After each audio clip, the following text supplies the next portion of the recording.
अस्सलाम वालेकुम दोस्तों, यहाँ पर ब्रेकिंग न्यूज़ का शेयर करेंगे कि पाकिस्तान के वज़ीर-ए-आज़म इमरान खान ने सरफराज अहमद के लिए एक ट्वीट किया, जो कि ट्वीट आप स्क्रीनशॉट में भी देख सकते हैं कि इमरान खान सरफराज अहमद को तनकीद का निशाना बनाते हुए कहा कि आपसे अगर मैच नहीं खेला जाता तो आपको टीम में रहने का कोई हक़ नहीं है और पाकिस्तान की टीम पाकिस्तान की इज़्ज़त पर किसी तौर पर भी समझौता नहीं करेंगे हम लोग।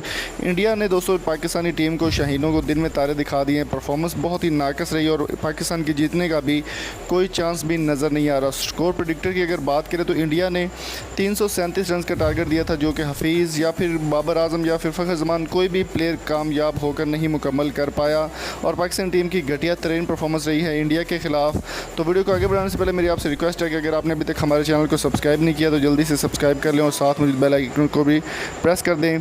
दोस्तों, पाकिस्तान और इंडिया के दरमियान हमेशा जो रिवायती हरीफ हैं वो सामने रहते हैं, लेकिन अभी सोशल मीडिया पर सरफराज अहमद की कुछ तस्वीरें जो है वो वायरल हो रही हैं, जिसमें वो जमाइयाँ लेते हुए दिखाई दे रहे हैं। वो तस्वीरें काफ़ी वायरल हो रही हैं और वज़ीर-ए-आज़म इमरान खान ने इस बारे में ट्वीट भी किया है कि सरफराज अहमद वहाँ पर मैच खेलने गया या फिर सोने गया। अगर आपकी नींद पूरी नहीं होगी तो आप टीम को किस तरह हैंडल करेंगे और किस तरह लीड करेंगे।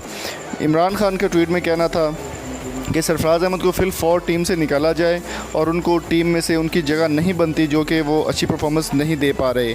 जैसा कि आप देख रहे हैं कि इंडिया अभी 337 रन का टारगेट दिया और पाकिस्तान वो टारगेट कभी भी चेज़ नहीं कर पाएगा और 143 रन पर तकरीबन पाकिस्तान के 5 विकेटें गिर चुकी हैं, जो कि बहुत ही घटिया परफॉर्मेंस का मुजाहरा है। दोस्तों, सुनने में आ रहा था कि विराट कोहली ने परसों प्रेस कॉन्फ्रेंस की थी मैच से एक दिन पहले, जिसमें उन्होंने कहा था कि पाकिस्तान हमें टफ़ टाइम देगा। विराट कोहली की इस प्रेस कॉन्फ्रेंस के बाद पाकिस्तानी काफ़ी ओवर कॉन्फिडेंट हो गए थे, लेकिन सरफराज अहमद की जो टीम थी सरफराज 11 वो किसी भी उम्मीदों पर पूरा नहीं उतर पाई।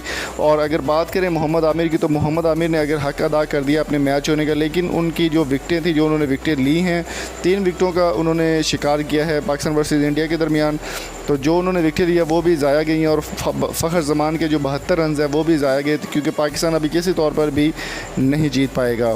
तो दोस्तों, आपकी इस बारे में क्या राय है? सरफराज अहमद को रखना चाहिए या नहीं? कमेंट बॉक्स में अपनी कीमती राय से में ज़रूर आगाह कीजिएगा और अगर आपको ये वीडियो अच्छी लगी हो तो चैनल को सब्सक्राइब करना ना भूलिएगा। और वीडियो को ख़त्म करने से पहले मैं आपको एक गुड न्यूज़ भी यहाँ पर देना चाहता हूँ कि अगर आप किसी भी नंबर का डाटा हासिल करना चाहते हैं तो कैरियर ब्लोस वेबसाइट का लिंक मैंने डिस्क्रिप्शन में दे दिया, आप इजीली वहाँ पर विज़िट करके किसी भी नंबर का डाटा हासिल कर सकते हैं। तो इस वीडियो को अपने दोस्तों का शेयर ज़रूर कीजिएगा। Thank you so much. अल्लाह हाफिज़।